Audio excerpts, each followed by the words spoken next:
Parlons Lumière. On a pris sur nous la responsabilité de mettre en valeur et de mettre en lumière tous les techniciens qui touchent à la lumière, vidéographes comme photographes. Et sur cette émission aujourd'hui, on a l'opportunité, on a la chance d'avoir l'un des meilleurs dans le domaine qui est parti de la vidéo et se retrouve aujourd'hui en tant que très bon et grand photographe et très bon retoucheur également. Moi, particulièrement, je suis très amoureux de sa technique de retouche et je le lui ai dit.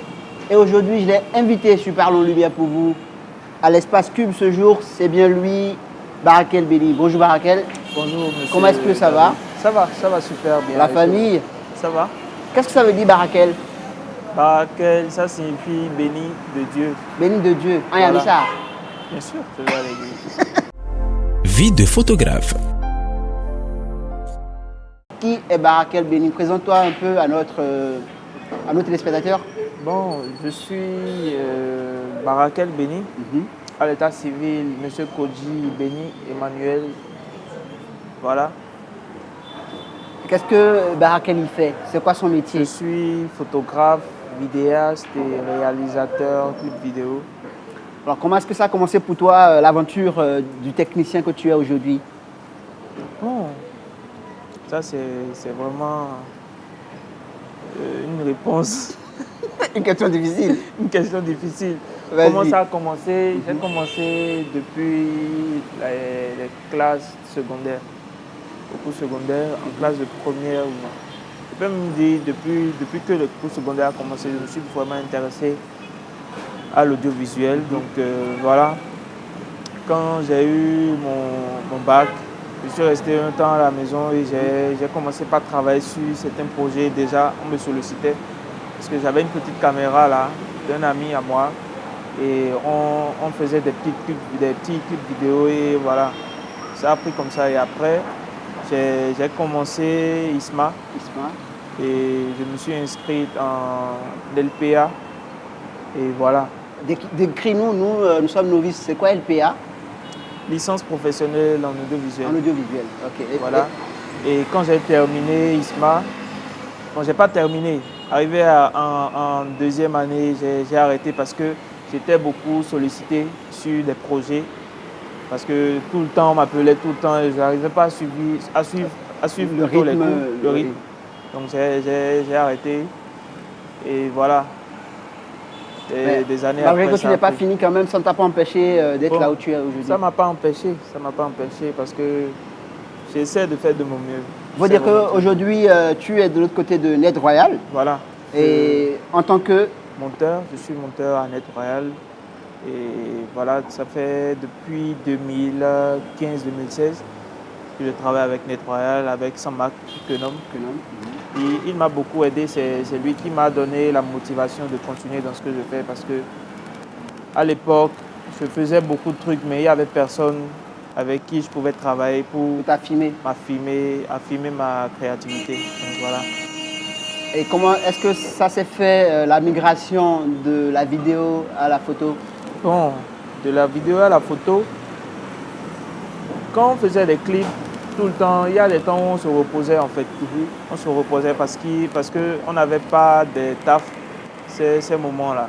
Et j'avais une petite caméra là, je me suis dit, bon, pourquoi ne pas me prendre en photo, essayer de faire un peu de chichi et tout ça. Donc c'est comme ça a pris.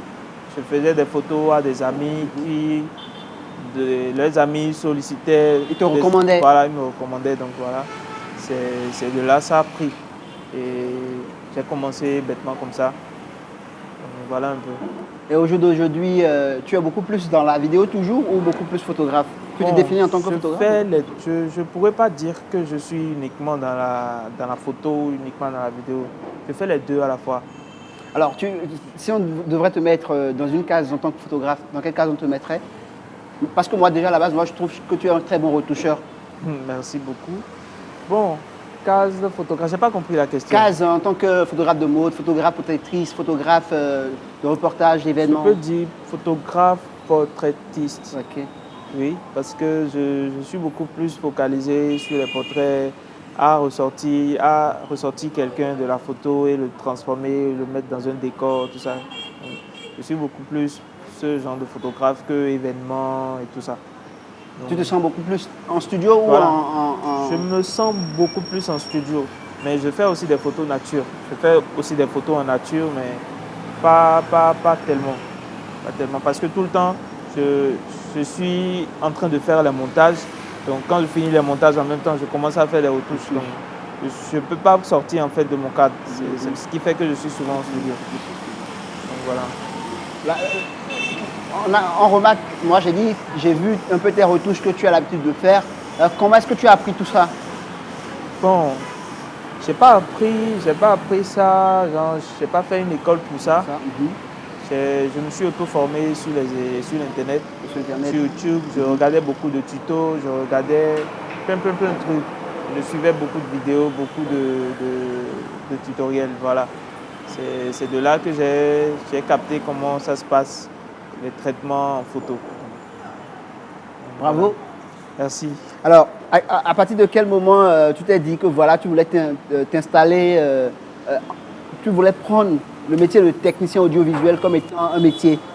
Bon, déjà ça a commencé à partir de mon premier voyage avec Saint-Marc Kenom. Ok, c'était où? C'était en Guinée-Conakry. Ok. Donc c'était la première fois où j'avais pris un vol et on est allé travailler à cause d'un montage, un seul montage, parce que la personne nous a contactés en fait. Et lui, il avait déjà fait le travail et il m'a appelé, il m'a dit « Ah, il faut que tu viennes en Guinée et tout ». J'ai dit « Ah bon ?» Ah, et là, on m'achète le billet et je me retrouve en Guinée et tout.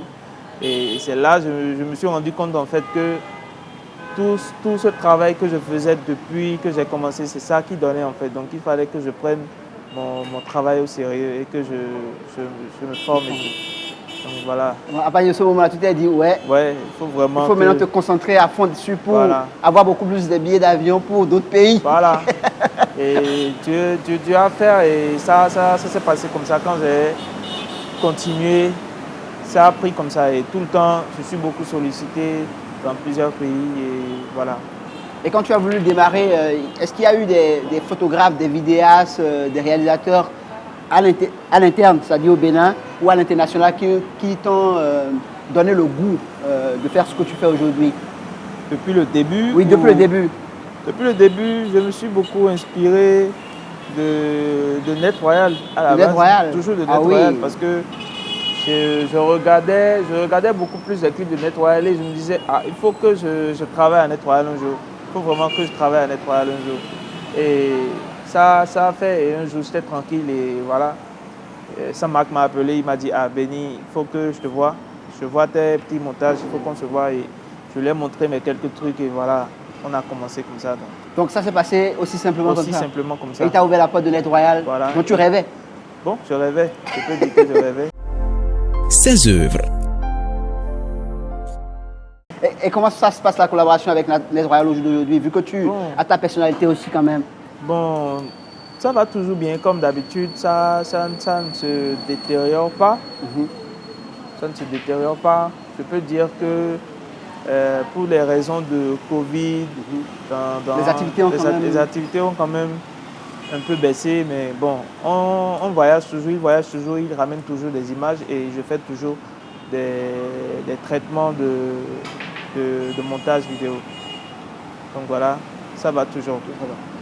Et combien, je veux savoir le temps que tu passes en fait pour affiner tes techniques au niveau de la retouche. Je n'ai pas compris la question. Tu passes combien de temps en général devant ton ordinateur pour finir une retouche photo par exemple? Quand tu fais un portrait de moi, parce qu'après il faut qu'on ait fait un portrait à barakelbeni.com. Bon, pour traiter mes photos, je prends généralement, je ne sais pas combien de temps je prends, mais quand je veux vraiment faire un truc, je fais même 1 heure de temps sur une seule photo. Sur une seule photo? Sur une seule photo. Parce que je peux retoucher et supprimer, retoucher, encore changer.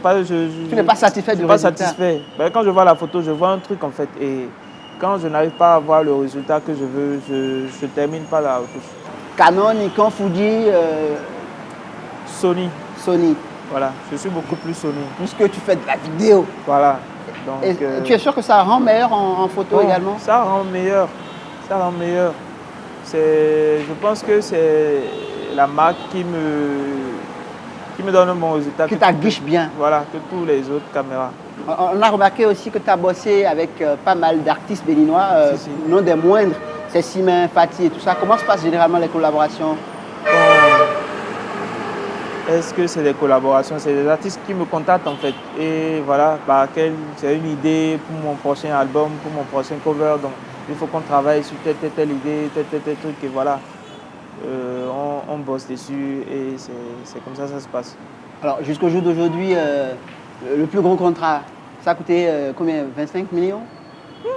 Le plus gros contrat, bon, je peux te dire dans les tranches de... Il y a beaucoup de gros contrats.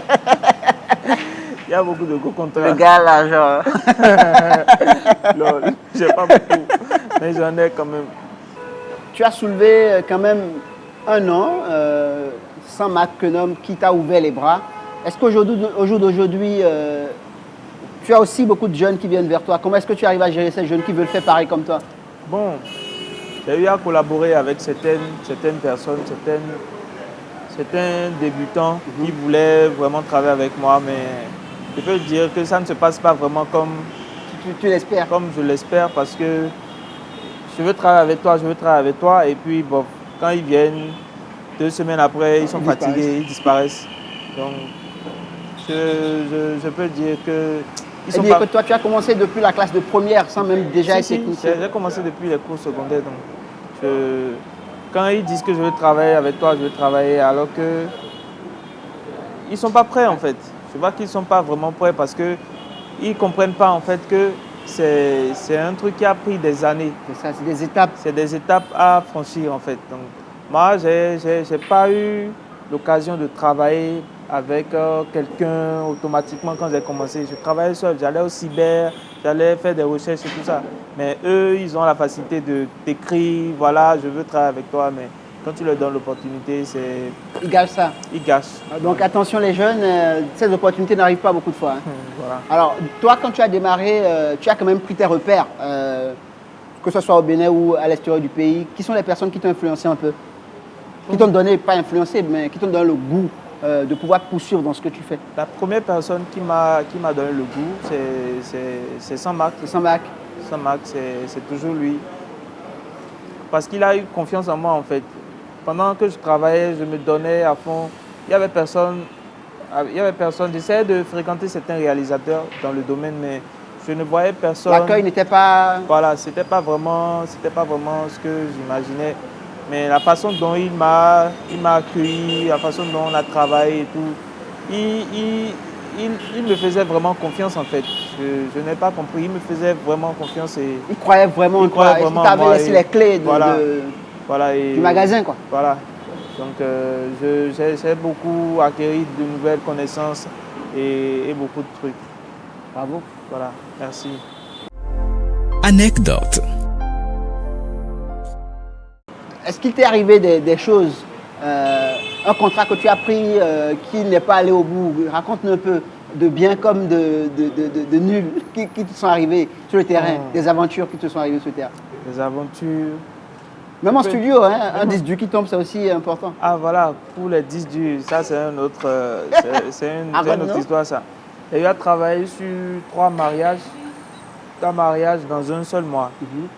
Il y a des mariages que j'ai fait, j'ai voyagé et je suis allé faire des mariages. Et je suis rentré et j'ai commencé par le premier montage, et quand j'ai terminé, je n'avais pas terminé. On m'a appelé quelque part pour venir prendre un contrat. Et je suis allé discuter. Quand je suis revenu, le disque dur ne marchait plus dans le projet. Et je n'ai pas compris ce qui s'est passé. J'ai essayé de redémarrer, mais le disque dur a cessé de fonctionner. Alors qu'il y avait tous les projets sur ça, en fait. Il y a des shoots, des séances, plein Et les 3 mariages que tu as eu à DA, tout est parti comme ça. Comment tu as géré? J'ai essayé d'envoyer, j'ai essayé de récupérer d'abord. Quand je prends ça dans un autre ordinateur, ça fonctionne. Mais juste qu'on ne voit pas les images. Et j'étais obligé, j'ai envoyé ça au Nigeria. Ça a fait 2-3 mois et on me dit après que bon, ça ne pourra plus fonctionner. Il n'y a plus... Donc j'étais obligé, j'ai remboursé les clients. Pardon? J'ai remboursé les clients. À Sarah? Bien sûr, j'ai remboursé. Et voilà, certains ont voulu me convoquer, des histoires du genre. J'ai essayé de régler ça à l'amiable. Voilà. C'est comme ça se passe. Tous les jours. Tu peux faire même des séances tout de suite et tu copies les images sur ton écran et tu vois, tu sélectionnes bien avec le client. Mais quand tu reviens pour venir faire les images disparaissent. Et c'est un truc qui arrive très fréquemment. Donc, il faut être juste vigilant. Parce que les données que nous traînons, surtout avec le numérique, c'est vraiment très sensible. C'est très sensible. C'est très sensible. Donc, voilà. D'autres choses qui te vont arriver sur le terrain, ou même en studio? Même en studio, il y a des trucs qui arrivent. Des fois où tu charges tes batteries, tu te penses que tu as chargé, mais quand tu veux commencer, c'est là que tu te rends compte que les batteries ne sont pas chargées et tu dois encore charger. Ah, excusez-moi, est-ce que je peux charger ma batterie? Il y a d'autres qui ne comprennent pas, il y a d'autres qui arrivent de comprendre, qui arrivent à comprendre facilement. Vos conseils. Est-ce que tu as des idées pour la valorisation de la photographie au Bénin? Est-ce que tu as des propositions à faire? Oui. Souvent, j'aimerais bien que, comme je l'ai dit tout à l'heure, qu'il y ait une communauté de photographes, qu'il y ait une communauté et qu'il y ait souvent peut-être des expositions, des trucs pour créer vraiment une communauté autour de la photographie. Autour de la photographie pour que les gens au Bénin ici voient en fait le côté professionnel ou je sais pas, que les photographes soient plus respectés en fait. Quand on dit un photographe, on pense à un homme, quelqu'un qui se débrouille. Un moins que rien quoi. Un moins que rien en fait. Donc nous-mêmes on ne se donne pas trop de valeur. Voilà, on ne se donne pas trop de valeur. Et je pense que s'il y a vraiment une communauté et que beaucoup de personnes, beaucoup de photographes arrivent à se comprendre et à créer des idées, des tout, ça va changer un peu. Alors, toi, c'est vrai que tu fais beaucoup plus de photos en studio et tu fais de la vidéo. Oui. Est-ce qu'il t'est arrivé de participer à des festivals, à des expositions collectives, des trucs comme ça? Bon, pas encore. Pas encore. J'ai eu à travailler sur... Je n'ai pas travaillé. C'était parmi les lauréats. Comment on dit? Festiflash? Festiflash. En quelle année? C'était en 2019.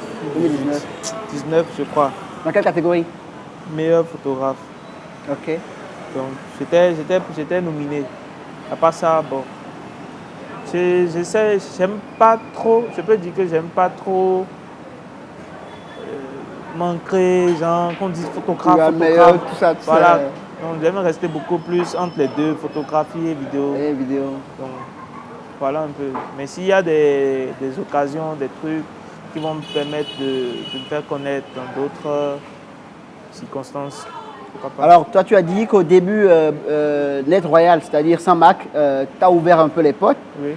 Toi, au jour d'aujourd'hui, c'est vrai que beaucoup de jeunes aussi s'identifient à toi parce qu'on est sur les réseaux sociaux, les gens nous suivent, tout ça. Oui. Comment ça se passe avec toi? Est-ce qu'il y a des jeunes qui viennent vers toi qui voudraient bien apprendre ce que tu sais faire? Si, il y a des gens. Comment ça se passe? Il y a des jeunes qui viennent vers moi, et surtout à travers mes masterclass que j'organise. J'arrive à piocher 2-3 personnes qui travaillent avec moi. Mais à part ça, ceux qui essaient de venir vers moi et travailler, genre je vais être ton assistant, je veux travailler avec toi, ils ne voient que la beauté de la chose, voilà, mais la difficulté qu'il y a dedans pour arriver là. Ils ne comprennent pas. Ils ne comprennent pas parce que il faut savoir que c'est pas un truc qui s'est fait en quelques minutes. C'est des étapes. C'est des étapes. C'est un truc qui m'a pris des années. Donc ils peuvent pas comprendre en fait ce côté-là. Alors, dis-moi un peu, quels sont toi les conseils que tu voudrais donner à un jeune aujourd'hui qui s'intéresse au travail que nous faisons et à ton travail? Qu'est-ce que tu voudrais lui dire déjà pour qu'il commence par se préparer psychologiquement? Donc, je peux dire aux jeunes qui aimeraient vraiment se mettre dans l'audiovisuel de savoir déjà ce qu'ils veulent, d'avoir un objectif précis. Et de travailler vraiment, vraiment dur. Parce que tous ceux qui réussissent un jour, tous ceux qui sont à un niveau un jour, c'est les gens qui ont vraiment travaillé, c'est les gens qui n'ont pas baissé les bras en fait. Donc il y a personne qui viennent genre fort, qui deviennent fort un jour, c'est avec du temps. C'est avec le temps que ça... Comme dans tout métier. Et encore, plus dans la photographie où il y a beaucoup plus d'exigences. Si. Parce qu'au jour le jour, il y a de nouveaux matériels qui viennent, Voilà. de nouvelles techniques. Voilà. Parce que si on doit compter le nombre de techniques de retouche qu'il y a aujourd'hui, Il y en a plusieurs. il y en a plusieurs. Il y en a plusieurs. Et donc. tu ne peux pas tout connaître, mais il faut tout le temps te mettre, t'actualiser. Voilà. Merci Barakel d'avoir répondu présent à notre Merci, invitation. On est très monsieur content. David. Alors si tu n'as plus de mots à dire, on va se dire Bon, tout ce que j'ai à dire, c'est n'abandonnez jamais, merci. travaillez toujours et faites beaucoup de recherches. Parce que, voilà, demain, personne ne connaît demain. Et si je suis là aujourd'hui, hier, je ne savais pas que je serais là aujourd'hui. C'est parce que j'ai travaillé vraiment dur, j'ai travaillé vraiment tous les jours et je n'ai pas dormi vraiment. Je ne dormais pas vraiment. Donc c'est ça qui a fait que Aujourd'hui, on a les résultats que tu aujourd'hui, as. j'ai des Et résultats. d'être dans la prestigieuse maison de production Lettres Royales. Voilà. Et d'être également barakelbeni.com. Voilà. Exactement. Donc merci beaucoup, monsieur. C'est un David. plaisir. Voilà. Et ici, c'est chez toi. Tu reviendras autant de fois que tu veux. Il n'y a pas de souci. Allez, C'est un plaisir. tu as oublié qu'on est David. Toi, le Covid. Enfoiré. Merci Super. beaucoup. Merci.